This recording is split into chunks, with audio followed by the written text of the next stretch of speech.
असलामुअलैकुम जी। दोस्तों किसान भरावो शार्ट जी वीडियो थोड़े वास्ते।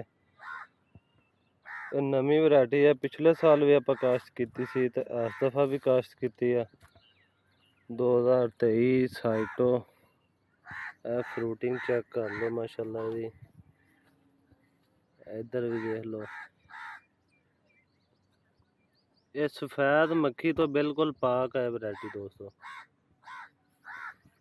सफ़ेद मक्खी का अटैक नूं बिल्कुल कोई नहीं हुंदा और ये सोका भी बहुत ज़्यादा बर्दाश्त करता आम किसी भी वैरायटी नालों। ओवरऑल सूरत हाल कपास की थोड़े सामने है, माशाल्लाह सोहनी खड़ी है। इनू एक DAP पाई है तो 1.5 थैला यूरिया हुण तिकर पाई है।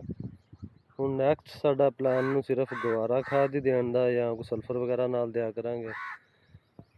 बाकी जेडे भरा साडे चैनल ते नवे आ, साडे चैनल नूं सबसक्राइब करियो, वीडियो नूं लाइक शेयर भी करियो।